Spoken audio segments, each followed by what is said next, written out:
ఇప్పటికీ అకీరానందన్ సినీ ఎంట్రీ గురించి రూమర్లు వస్తూనే ఉన్నాయి. అయితే ఇటీవల కాలంలో అకీరానందన్ తరచుగా పవన్ కళ్యాణ్ తో కనిపించడం ఈ చర్చలకు మరింత బలం ఇచ్చింది. పవన్ టీం ప్లానింగ్ లో అయితే అకీరా తక్షణమే సినిమాలోకి రావడం లేదు అని చెబుతున్నారు. కానీ పవన్ కళ్యాణ్ కు అత్యంత సన్నిహితులైన త్రివిక్రమ్ శ్రీనివాస్, నాగవంశీ, ఆనంద సాయి ఇప్పటికే అకీరా ఎంట్రీ కోసం స్కెచ్ వేశారని టాక్. ముఖ్యంగా పవన్ కళ్యాణ్ సొంతంగా కొన్ని ఆలోచనలు అకీరాలోకి ప్రవేశపెట్టాడట. ఇంతకాలం అకీరా ఎక్కువగా తన తల్లి రేణు దేశాయ్తో గడిపారు. అప్పట్లో సినిమాల కంటే మ్యూజిక్ పైన ఆసక్తి చూపారు. సంగీతాన్ని కెరీర్ గా తీసుకోవాలనే ఆలోచనలో స్పెషల్ ట్రైనింగ్ కూడా తీసుకున్నారు. కానీ ఇప్పుడు తన ఫోకస్ పూర్తిగా నటనపై పెట్టినట్లు తెలుస్తోంది. సెక్షన్ లో ఉన్న అకీరా పవన్ కళ్యాణ్ తన కుమారుని పర్ఫెక్ట్ యాక్టర్ గా మలచడానికి ప్రత్యేక సెక్షన్ ఇప్పిస్తున్నాడు. విశాఖపట్నం సత్యానంద్ వద్ద acting training, martial arts and dance నేర్చుకునే ప్లాన్, ఫిజికల్ ఫిట్నెస్ కోసం ప్రిపరేషన్. టాప్ ప్రొడక్షన్ హౌసెస్ పోటీకి అకీరా ఎంట్రీ ఖరారైతే టాప్ ప్రొడక్షన్ హౌసెస్ భారీ స్థాయిలో ఈ ప్రాజెక్టు కోసం పోటీ పడతాయట. అంత బడ్జెట్ గ్రాండ్ లాంచ్ ఉంటుందని టాక్. పవన్ కళ్యాణ్ ఓజీ, హరిహర వీరమల్లు, ఉస్తాద్ భగత్ సింగ్ సినిమాలు పూర్తయిన తర్వాత సినిమాల కంటే పాలిటిక్స్ లో బిజీ అవ్వబోతున్నట్లు సమాచారం.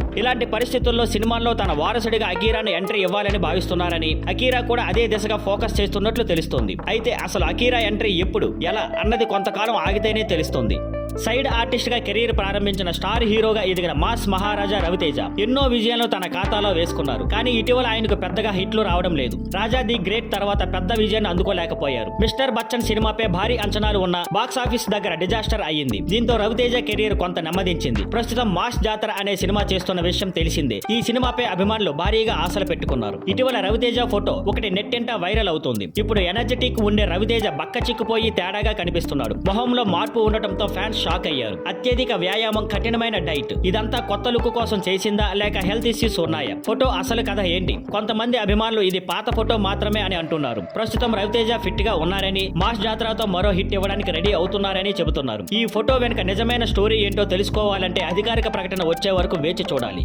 తెలుగు సినీ నిర్మాత శ్రీనివాస్ కుమార్ ఇటీవల return of the dragon pre release event లో చేసిన వ్యాఖ్యలు వివాదాస్పదమయ్యాయి. ఆయన తెలుగు అమ్మాయిలను హీరోయిన్స్ గా ప్రోత్సహిస్తే ఏమవుతుందో తెలుసుకున్నాను అని చెప్పడంతో ఈ వాక్యపై నెట్టింట్లో చర్చ జరుగుతోంది. ఎస్కేఎన్ వివరణ. ఎస్కేఎన్ ఓ వీడియో రిలీజ్ చేసి తన వ్యాఖ్యలకు క్లారిటీ ఇచ్చారు. ఆయన తెలుగు అమ్మాయిలను సినీ పరిశ్రమలో ప్రోత్సహించాలనే ఉద్దేశంతో ఎప్పటి నుంచో కృషి చేస్తున్నాను అని అన్నారు. ఇప్పటి వరకు 8 మంది టాలెంటెడ్ వ్యక్తులను ఇండస్ట్రీకి పరిచయం చేశానని, రాబోయే రోజుల్లో 25 మంది తెలుగు అమ్మాయిలు వివిధ విభాగాల్లో ప్రవేశపెట్టేందుకు ప్రణాళిక సిద్ధం చేస్తున్నాను అని తెలిపారు. బేబీ నిర్మాత ఎస్కేఎన్ తన వ్యాఖ్యను హాస్యప్రాయంగా చెప్పానని, దాన్ని తప్పుగా అర్థం చేసుకోవద్దని కోరారు. మిస్లీడింగ్ హెడ్లైన్స్ క్రియేట్ చేయకుండా అసలు ఉద్దేశాన్ని అర్థం చేసుకోవాలని ప్రజలను కోరారు. ఎస్కేఎన్ ఇచ్చిన ఈ వివరణపై నెట్టింట్లో స్పందన ఇంకా రావాల్సి ఉంది.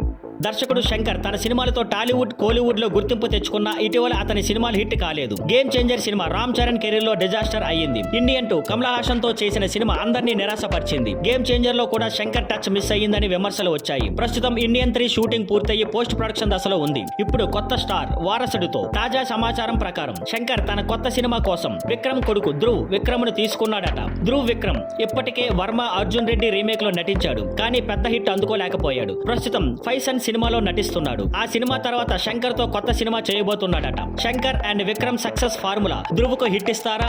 అపరిచితుడు లాంటి బ్లాక్ బస్టర్ సినిమాలు శంకర్ అండ్ విక్రమ్ కాంబోలో వచ్చాయి. మరి ధ్రువ్ తో కూడా శంకర్ అదే మ్యాజిక్ చేస్తారా? ఈ సినిమా మీడియం బడ్జెట్ లో తెరకెక్కిస్తారని talk. Shankar and Dhruv combination hit అవుతుందా? చూడాలి. రాజమౌళి దర్శకత్వంలో మహేష్ బాబు నటిస్తున్న SSMB 29 సినిమాపై భారీ అంచనాలున్నాయి. దాదాపు 1000 కోట్ల బడ్జెట్ తో ఈ సినిమా రూపొందుతోంది. షూటింగ్ ఇప్పటికే ప్రారంభమైంది. సెట్ లో ప్లాస్టిక్ నిషేధం. ఈ భారీ బడ్జెట్ సినిమాకు అనవసర ఖర్చులు తగ్గించడానికి రాజమౌళి కొన్ని కొత్త నియమాలు పెట్టారు. సెట్ లో ప్లాస్టిక్ బాటిల్ నిషేధించారు. మహేష్ బాబుతో సహా అందరూ గాజు బాటిల్లోనే నీళ్లు తాగాలి. వ్యక్తిగతంగా ప్లాస్టిక్ బాటిల్ తీసుకురావద్దని కండిషన్ పెట్టారు. ఈ నిర్ణయం వల్ల ₹1 కోటి వరకు ఖర్చు తగ్గడంతో పాటు పర్యావరణ పరిరక్షణకు సహాయపడుతుందని జక్కన్న ఫ్యామిలీ భావిస్తోంది. ఈ ఆలోచన కీరవాణి సతీమణి వల్లి గారికి రావడంతో రాజమౌళి ఇలా అమలు చేయడం నిర్ణయించుకున్నారట. మహేష్ రాజమౌళి సినిమా అనౌన్స్ అయినప్పటి నుండి టైటిల్ పై ఉత్కంఠ ఉంది. గరుడ, మహారాజ్ లాంటి పేర్లు వినిపించినా ఏది ఫైనల్ కాలేదు. రాజమౌళి టీం షూటింగ్ చేస్తూనే టైటిల్ ఫిక్స్ చేసే పనిలో ఉంది. ఒక చిన్న టీజర్ ద్వారా టైటిల్ రివీల్ చేయాలని ప్లాన్ చేస్తున్నారు. రాజమౌళి షూటింగ్ సమయంలో తన రూల్స్ ఖచ్చితంగా ఫాలో చేయాలి. ఎంత పెద్ద హీరో అయినా జక్కన్న చెప్పినవి పాటించాల్సిందే. మహేష్ బాబుకే కాదు, యూనిట్ మొత్తానికి ఇవే నియమాలు వర్తిస్తాయి. ఈ సినిమాపై ఇంకా మరిన్ని అప్డేట్స్ కోసం ఫ్యాన్స్ ఆసక్తిగా ఎదురు చూస్తున్నారు. నిధి అగర్వాల్ తన ఇస్మార్ట్ శంకర్ సినిమా తర్వాత మంచి గుర్తింపు తెచ్చుకుంది. ఇప్పుడు ఆమె పవర్ స్టార్ పవన్ కళ్యాణ్ సరసన హరిహర వీరమల్లు సినిమాలో పంచమి పాత్రలో నటిస్తోంది. ఈ సినిమాలో తన క్యారెక్టర్ డాన్స్ యాక్షన్ గురించి నిధి ఇటీవల ఓ ఇంటర్వ్యూలో మాట్లాడింది. నిధి మాట్లాడుతూ హరిహర వీరమల్లు కోసం నాకు ఇంకా 2 రోజులు షూటింగ్ మిగిలి ఉంది. మరో 2 వారాల్లో ఒక పాట కోసం షూట్ చేయబోతున్నాను. ఇప్పటికే వర్క్ షాప్ లో పూర్తిగా రిహార్సల్స్ చేసుకున్నాం. షూటింగ్ టైం వేస్ట్ కాకుండా చూసుకుంటున్నాం అని చెప్పింది. ఆమె మాట్లాడుతూ పవన్ కళ్యాణ్ కి ఈ సినిమాలో ఇంకా విడుదల కాని మరిన్ని డాన్స్ సీక్వెన్స్లు ఉన్నాయని రివీల్ చేసింది. నిధి అగర్వాల్ తన పాత్రలో హార్స్ రైడింగ్ నేర్చుకున్నట్టు చెప్పింది. అంతేకాదు ఈ సినిమాలో క్లాసికల్ డాన్స్ కూడా చేసింది. ఆమె పాత్రలో చాలా ట్విస్టులు షేడ్స్ ఉంటాయని చెప్పింది. అదనంగా హరిహర వీరమల్లు 2 గురించి కూడా కొన్ని విషయాలు చెప్పింది. సీక్వెల్ కోసం కొన్ని పార్టులు ఇప్పటికే షూట్ అయిపోయాయని తెలిపింది. హరిహర వీరమల్లు పార్ట్ 1 2025 మార్చి 28న గ్రాండ్ రిలీజ్ కానుంది. ఈ సినిమాకు ఏఎం జ్యోతికృష్ణ అండ్ క్రిష్ జాగర్లమూడి దర్శకత్వం వహిస్తుండగా ఏఎం రత్నం నిర్మిస్తున్నారు. సంగీతం ఎంఎం కీరవాణి అందిస్తున్నారు. Thank you for watching. Please like, share and subscribe.